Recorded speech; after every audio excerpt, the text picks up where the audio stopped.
अस्सलाम वालेकुम सर, मेरा नाम रावल राम है और मैं आपसे सवाल करना चाहता हूँ कि हमारा मज़हब गलत नहीं है, उसमें गलतियाँ हम लोग करते हैं।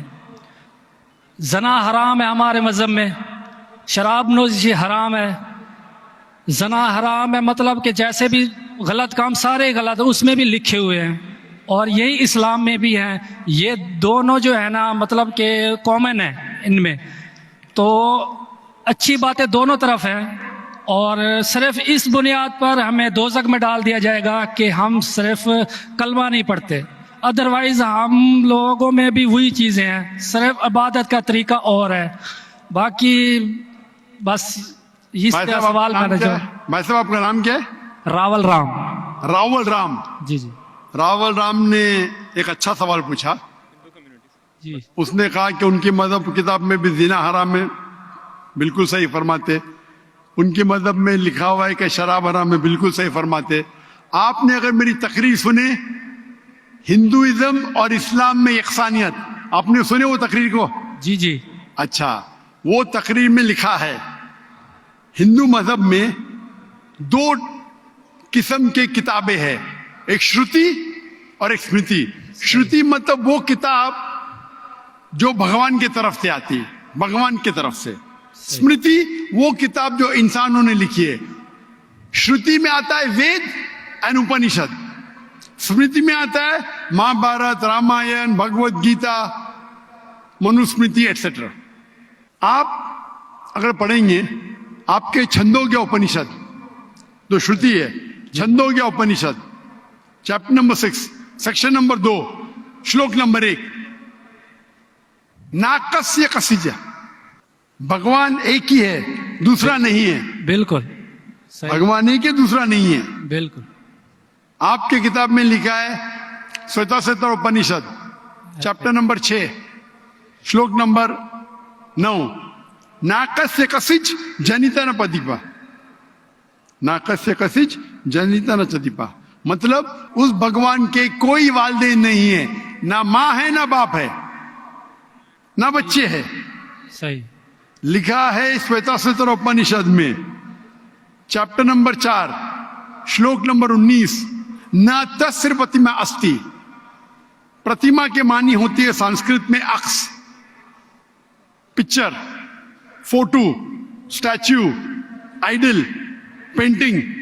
ना तस्य प्रतिमा अस्ति, उस भगवान की कोई अक्स नहीं, कोई पेंटिंग नहीं, कोई पिक्चर नहीं, कोई फोटो नहीं, कोई स्टैच्यू नहीं, कोई स्कल्पचर नहीं। ये लिखा है यजुर्वेद चैप्टर नंबर 32 श्लोक नंबर 3 में भी, ना तस्य प्रतिमा अस्ति। तो आप अगर भगवान को मानते हैं और भगवान की मूर्ति बनाते हैं तो गलत है।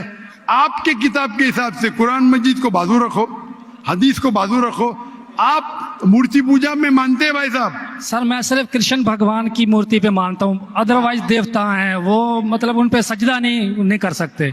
अच्छा। सिर्फ कृष्ण भगवान को सजदा कर सकते, उसकी मूर्ति भी जायज है। ये कहाँ लिखा है कि कृष्ण भगवान की मूर्ति जायज है? किधर लिखा है? वो सर मेरे हिसाब से वो खुदा है हमारा, इसलिए। बराबर, हमारे हिसाब से मैं भी अल्लाह में मानता हूँ, लेकिन अल्लाह की मूर्ति नहीं बना सके वो ही अल्लाह में मानता हूँ। अगर अल्लाह की मूर्ति बना सके तो वो अल्लाह ही नहीं है। वलम यकुल लहु कुफुवन अहद। नारे तकबीर। भाई साहब भाई साहब भाई भाई भाई हमारे गैर मुसलमान भाई मुझसे सवाल पूछ रहे। तकबीर अच्छी बात है, लेकिन अभी सवाल जवाब हो रहा है, तो मेरी दरख्वास्त है कि जब गैर मुसलमान भाई पूछते तो उन्हें डरने लगना चाहिए। उन्हें लगना चाहिए कि आपस में हम भाईचारा है। सही। उनको डरने लगना चाहिए। डरते नहीं माशाल्लाह, लेकिन आप ऐसा मत करो कि वो डर जाए। नहीं नहीं बराबर ना? तो आप डरिए मत भाई साहब, ये खाली तकबीर कह रहे। नहीं सर। तो हमारे हिसाब से जी। जिस की मूर्ति बना सके वो अल्लाह ही नहीं, और ये वेद में भी लिखेला है। आप इस्कॉन में मानते हैं सर वो तस्वर है, वो हमें भी पता है कि उसमें खुदा नहीं है, वो एक तस्वर है। हमारे इसमें खुदा का तस्वुर करते मूर्ति बनाए तो गलत है। तो यही मैं कहता हूं, आप अपनी किताब का अमल नहीं कर रहे, आप अपनी किताब का सही अमल करेंगे तो आप भी जन्नत में जाएंगे। सही बात है, बिल्कुल। तो कुरान हम में नहीं क्या करते ना, हम सुनिए, अपना मजहब पे सुनिए, सुनिए, मतलब फॉलो नहीं करते सुनिए, सही तरीके सुनिए। से। जी जी मेरा फॉर्मूला बहुत इजी है। सही। कुरान मजीद में लिखा है सूरह इमरान में सूरह नंबर 3 आयत नंबर 64 में, तालौ इला कलिमतिन सवाइम बैना बैनकुम, आओ हम उस बात की तरफ जो आप और हम में यकसा है। सही। अपन आज माने जो आप और हम में यकसा है, कम से कम उस पे तो अमल करे।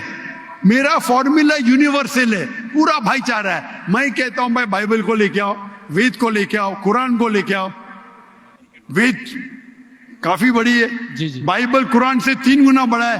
हम आज वादा करें कि जो यकसा है कम से कम उस पे तो अमल करे। जो यकसा नहीं उसको साइड पे रखेंगे, कल बहस करेंगे। जो यकसा उस पे तो अमल करे। बाइबल में लिखा है, वेद में लिखा है, खुदा है कि खुदा का अक्स नहीं। अगर आप खुदा का अक्स बनाते तो आप वेद के खिलाफ जाते। सिर्फ कृष्ण का बनाओ तो भी गलत है। सर वो भगवत गीता में लिखा है इसलिए। आप भगवत गीता स्मृति है, भगवत गीता महाभारत का हिस्सा है, सही क्या नहीं? सही। तो महाभारत एक स्मृति है, स्मृति श्रुति के खिलाफ नहीं जा सकती है। अगर स्मृति और श्रुति में टकराव है तो हम श्रुति को मानेंगे, स्मृति को नहीं। वेद और उपनिषद सबसे ऊपर है। सही। तो आपका एक पीएचडी टीचर है, वो कुछ कहता है, और एक बैचलर है। आप पीएचडी वाले उस्ताद को मानेंगे या जो बैचलर की डिग्री वाले उस्ताद को मानेंगे? किसको मानेंगे?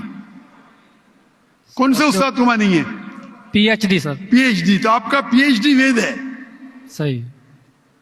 तो अगर आप मूर्ति पूजा छोड़ देंगे और आपके किताब में लिखा हुआ है, आपके किताब में लिखा है कि आखिरी पैगंबर आने वाले हैं, और आप वेद पढ़ेंगे और पुराना पढ़ेंगे, उसके अंदर कई जगह पे लिखा है कि आखिरी पैगंबर मोहम्मद सल्लल्लाहु अलैहि वसल्लम है। आप अगर कल की पुराना पढ़ेंगे, भविष्य पुराना भी है, कल की पुराना है, और आप मेरी तकरीर सुनेंगे, एक तकरीर है मेरी मोहम्मद सल्लल्लाहु अलैहि वसल्लम का जिक्र हिंदू मजहबी किताबों में। वक्त की किल्लत होने की वजह से सिर्फ मैं छोटी पॉइंट कहूंगा। सही। आप अगर कल की पुराना पढ़ेंगे, चैप्टर नंबर 2 श्लोक नंबर 5, 7, 11, 15, 17, उसमें लिखा है क्या? एक अवतार आएंगे, आखिरी अवतार आएंगे, जिसके वालिद का नाम है विष्णु यास। विष्णु मतलब भगवान, जी जी। यास मतलब उसका बंदा, उसका सर्वेंट। अरबी में तर्जुमा करेंगे तो अब्दुल्ला होता है। आखिरी पैगंबर आएंगे जिसका वालिद के नाम अब्दुल्ला है, उसके मां का नाम है सुमति। सुमति संस्कृत में मतलब अमन, शांति। अरबी में कहेंगे आमिना। मोहम्मद सल्लल्लाहु अलैहि वसल्लम के मां का नाम था आमिना। वो पैदा होंगे एक अमन शहर में, मक्का। उस शहर के ग्रोह के लीडर के कबीले में पैदा होंगे, कुरैश के कबीले में। उसके 4 करीब दोस्त होंगे। जिक्र हो रहा है खुलफा राशिदीन का। और मोहम्मद सल्लल्लाहु अलैहि वसल्लम का जिक्र तो बहुत लंबा है, 2 घंटे की तकरीर दे सकता हूं मैं। सही। तो अगर आप अपनी किताब में मानते, आपको मानना पड़ेगा कि आखिरी पैगंबर मोहम्मद सल्लल्लाहु अलैहि वसल्लम है। आप मानते कि आखिरी पैगंबर मोहम्मद सल्लल्लाहु अलैहि वसल्लम है? सर मैं पढ़ी नहीं है, मैं भी बस ऐसे मतलब कोई सही तरीके से नहीं पढ़ा है, इसलिए मुझे पता नहीं है उसमें। नहीं पढ़ा तो गलती किसकी? मेरी या मेरी गलती है, मैं मान रहा हूँ। तो और आप हमारे मेरी- ऐसे तो करोड़ों आप- लोग हैं जो नहीं फॉलो करते हमारे मजहब को, इसीलिए हिंदुस्तान में जब मेरी तकरीर होती है जी जी तो हिंदू का मजमा इससे बड़ा होता है। बिल्कुल देखा है। 5 लाख, 10 लाख, 25%, 20% गैर मुस्लिम होते, 20% हिंदू होते। तो 10 लाख का 20% कितना हुआ? 2 लाख। ये 2 लाख का तो मजमा नहीं ना, क्योंकि हिंदुस्तानी मुझसे मोहब्बत करते हैं जी और गैर मुस्लिम भी मोहब्बत करते हैं।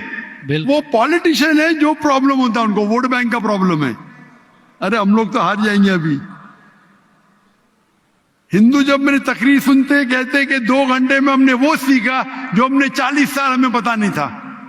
सही। अभी जो मैं हवाला दिया, रेफरेंस के साथ आपकी किताब का हवाला दिया, तो आप अगर सच्चे हिंदू है तो आपको मानना पड़ेगा कि एक भगवान है, उस भगवान की मूर्ति नहीं है, उसके आखिरी पैगंबर मोहम्मद सल्लल्लाहु अलैहि वसल्लम है।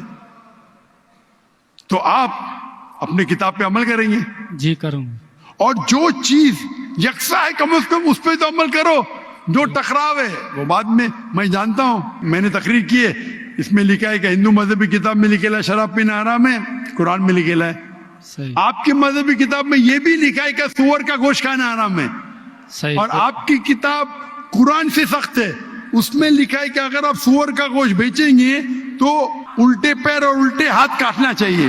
ये किधर हदीस में नहीं लिखेला है, ना कुरान में लिखेला। आपकी मजहबी किताब मनुस्मृति में लिखा हुआ है कि आप उल्टे हाथ और उल्टे पैर काटो अगर वो सुअर का गोश्त बेचता है तो। सही। तो अगर आप सही हिंदू है, आपकी मजहबी किताब पढ़ो। आपकी मजहबी किताब में लिखा हुआ है कि आखिरी पैगंबर आएंगे और आखिरी पैगाम देंगे। आखिरी पैगंबर मोहम्मद सल्लल्लाहु अलैहि वसल्लम है और आखिरी पैगाम है कुरान मजीद। सही। तो अगर आप सच्चे हिंदू हैं तो आपको कुरान मजीद और मोहम्मद सल्लल्लाहु अलैहि वसल्लम की बात मानना पड़ेगा। आप देखेंगे हिंदुस्तान में हजारों की तादाद में हिंदू इस्लाम कबूल किए। अल्लाह हिदायत दिया, मेरे वजह से ने, अल्लाह ने उन्हें हिदायत दिया। क्या मेरे तकरीर के बाद कई लोग, चाहे मजमे में चाहे घर पे, अल्लाह उन्हें हिदायत दे रहा है। मैं आपसे पूछना चाहता हूं, आप मानते हैं कि अल्लाह के आखिरी नबी मोहम्मद सल्लल्लाहु अलैहि वसल्लम है? सर मैंने अभी देखना है, जाकर पढ़नी है किताब, तो अगर उसमें है तो ठीक है, सही बात है। तो मेरी आपसे दरखास्त है कि आप मेरा वीडियो कैसेट जी हिंदुइज्म और इस्लाम में यकसानियत देखिए, जी। और उसको देखने के बाद अगर कोई सवाल है तो मुझसे पूछिए। अगर आपको यकीन आता है तो हक है, तो मैं आपको दावत देता हूं कि हक का पैगाम को एक्सेप्ट करो और इंशाअल्लाह ये आपके लिए राह नजात बनेंगी इंशाअल्लाह।